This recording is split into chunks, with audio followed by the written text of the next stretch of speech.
Hello again, Trophy, and welcome to another video. And this one's going to be something video game related, and it's actually going to be about another sort of tech video.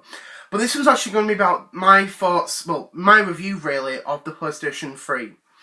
And I just want to thank a YouTuber as the name, well, he's called Agent Aiden 007, who actually asked if I could do a review about this. And I did say in my Saturday video that I was going to do a review about this and the Xbox 360. So I hope you enjoyed that, and hope you look forward to it. Also hope you had a good weekend, because I've sort of bonfire night and stuff. Hope it all went well for you. Hopefully there was nothing, no bad stuff going on, like injuries and stuff. Hope you're all safe though, which is the main thing, main priority. But hope the start up your week is going well so far. I know it's, only Tuesday, but hope it's all going well anyway. So now this is going to be a review, tech review type of about the PlayStation 3, Sony PlayStation 3, which is this. If I can get it in the shot, that one, the super slim one, the late one. So yeah, it's quite big. It's obviously bigger than my bloody 3DS, which you know you know why. So yeah, this is the super slim model, which I quite like. I think that the look of it is quite nice and stuff. You got the, I know you might be able to not see it properly because obviously it's fully black. On there you've got the disc drive there, so you put your games in and then it plays. It's got a sliding door, which I know a lot of people don't like. I quite like this design. I think it's quite nice. Obviously, it's seen as like, cheap and plasticky, but I quite like it. It's quite nice there. So yeah, it might be seen as cheap and plasticky, but I don't care. It's quite nice. I like that design. On the front of it, you've got the Sony logo. On the side, you've got the little icon, the PlayStation icon. Here, you've got a button that it just opens like that.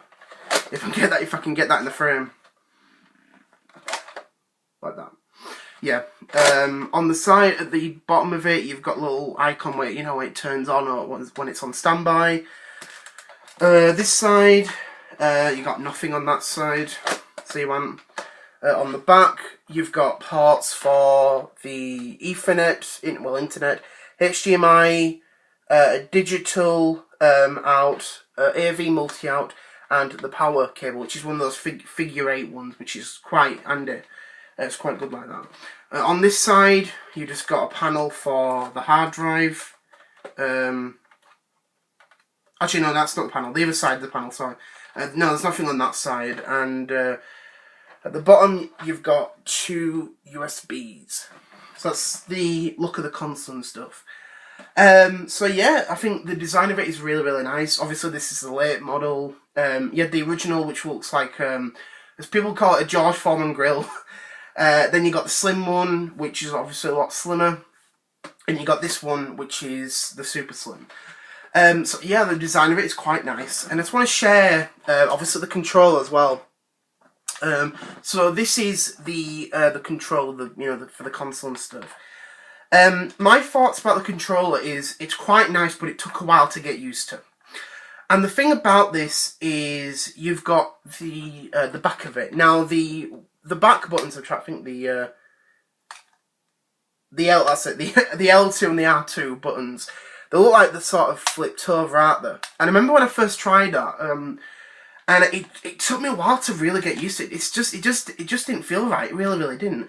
And I remember I was like, this is awful, it just didn't feel good, and I thought, well, I probably may end up getting a third-party controller, because they are, quite affordable now, especially brand new. But after a while, I got used to it, and I thought, do you know what, it's actually pretty comfy in the hand, it's pretty nice, the button's all clickable, everything's fine with it, it's pretty nice. So yeah, that's the thing about it. The one thing that was nice with the controller was it has, I think it's a mini or micro. I always get those two mixed up for some damn reason. But obviously, it actually charges, which was a nice thing for the controller. So you didn't have to keep buying batteries, or you didn't have to, keep plugging it in if you were further away from the television. So that was a nice feature that Sony put in the in the controller. So yeah. So now I just want to share my thoughts about the PlayStation 3. Now I do remember when it came out over in March 2007. You might be thinking March 2007. I thought it came out in 2006. Now the thing with the console was it came out in 2006 for everyone else. It came out at the end of 2006 for everyone else. But for us in the UK and Europe, we actually got it in March 2007. And the reason being was that Sony actually ended up delaying the shipments of units to us in the UK and Europe. And the reason being was that they didn't have enough parts for the BD-ROMs, for the BD-ROM drive in the units. And they actually had, I think, a lot of issues with, with getting parts and stuff. So the European release for us of the PS3 actually was delayed until March 2007, which annoyed a lot of people. It really, really did. But when it came out, I do remember hearing about it, because it actually came out the day after my 12th birthday. So yeah, that was quite interesting. And my thoughts about it was, I was looking forward to it, but I wasn't like, usually excited. I thought, it looks pretty good, you know what I mean? And we'll eventually get one of those. And years came, and I never actually owned one. The consoles I mostly owned were the Wii and the Xbox 360, as well as the DS as well. And I played a lot of those games and stuff. But a friend of mine, he actually had a PlayStation 3 for a while, and he actually came over to the house. This is going back I think like 2011. I think it was 2010, 2011, because I remember it was Halloween that night. And we played a bit of the games and stuff because he liked the Call of Duty and stuff, which I found okay. But I was more like into the platformers and that sort of stuff, and the party games. That's the type of stuff I was into. And at the time I didn't really like it. And the reason I thought it was okay, but I thought, yeah, I'm not really into the PlayStation 3. I don't think I'll ever get one. And that's because, and this might sound sad, but I was actually in that Dreamcast state of mind. Basically, what I believed back then was, I believed that Sony killed the Dreamcast. Which, I know it's a bit of a weird thing, and I thought, I'm never going to buy a PlayStation 3 because of that sort of mindset.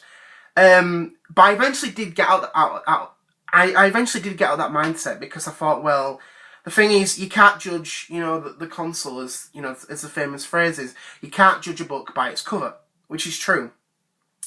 So the game that really made me want to buy a PlayStation 3 was the Doctor the Eternity Clock, which is basically, it's a platformer, like a 2D platformer, in the Doctor universe, and it's actually quite good. I remember when that game came out, I was like, oh my god, I want to get it. And I thought, no, I can't buy it. I'm in that mindset of the whole Dreamcast thing, and I thought, do you know what, screw it, I will eventually get one of those. And I actually bought myself one back in June 2015, which is this model. And I bought, the first game I bought for it was the Sega Mega Drive Ultimate Collection, which I actually do have for the 360, but I thought, well, do you know what, I like those games, I want to play them again. And after a while, I just bought many, many games, and then after that, I bought the Doctor Who game, and I totally loved it. And after a while, I started, buying a lot more games, because obviously I didn't, really own a lot. And there's a lot of great games on this that are well worth it. They really, really are. Especially now in 2017, PlayStation 3 games are ridiculously affordable and cheap, because obviously the companies have moved on to the newer consoles. The PlayStation 4 and the PS4 Pro for Sony, Microsoft Xbox One and the Xbox One X, and Nintendo for the Switch, alongside the 3DS handheld.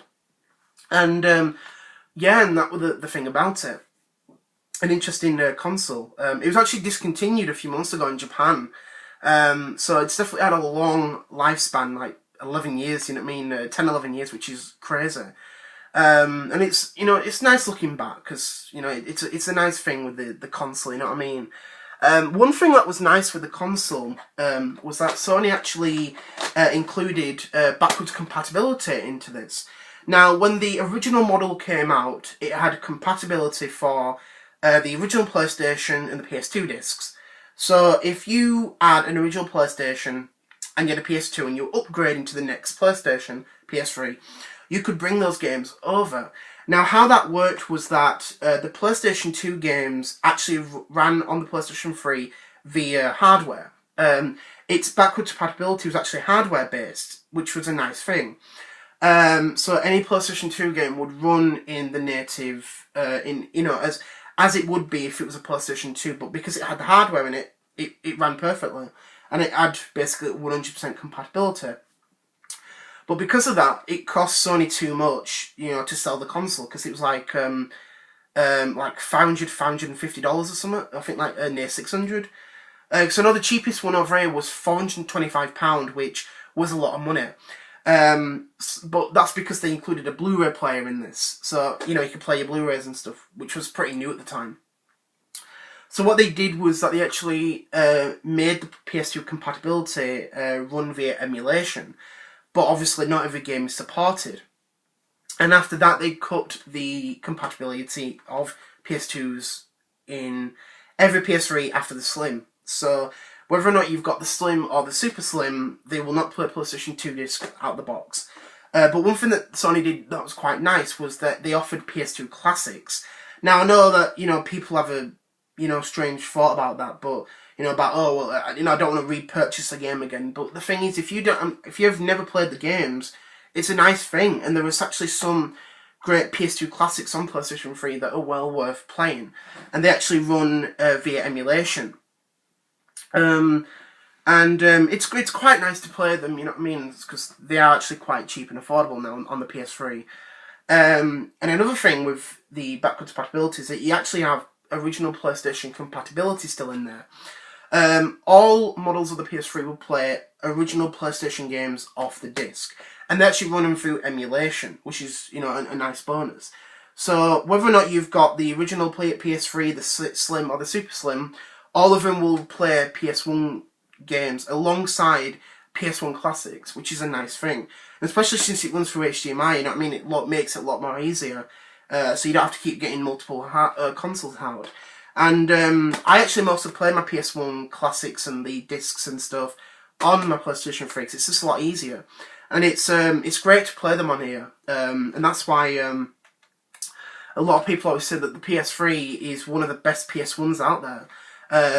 Because it's a lot easier. As I just said, it runs through HDMI, and it's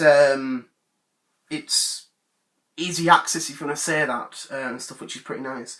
Like I said, there's a lot of PS1 classics on the PS3 that are well worth playing, especially if you've never, tried that console, or it may have been years and you sold it, and you think, do you know what, I'll play some of these PS1 classics on there. So, yeah, it's quite handy like that, and I quite like it. So yeah, the PlayStation 3, my thoughts about it and stuff. A lot of great games, well worth it. And I think if you've never tried one, definitely try them out. There's a lot of great games on there. And there's actually a lot of great digital games on there, especially the Sega stuff, you know what I mean? So, I think if anyone knows me well, how I feel about Sega games. Love them a bit, especially the classics and stuff. So yeah, a lot of great games. A nice backlog of all the games via its digital backwards compatibility and physical backwards compatibility of PS1 games. So yeah, that's pretty much it really. PS3, like the console, good amount of games really. Yeah, so I just want to say thank you very much for watching. I hope you enjoyed this video. I just want to give Agent Aiden 007 a shout out and asking me to do this video. So I just want to say thank you very much for watching. I hope you all enjoyed this. And if you have a PlayStation 3 or you've recently got into it, I'd love to know what your thoughts about the console are. Do you like it? Do you're not and stuff? I'd love to know what your thoughts about that are. So I just want to say thank you very much for watching, and I'll see you all on Saturday. But I'll be having my Alex Francis video this Friday coming. So I just want to say thank you very much for watching, and I'll see you all later. Bye.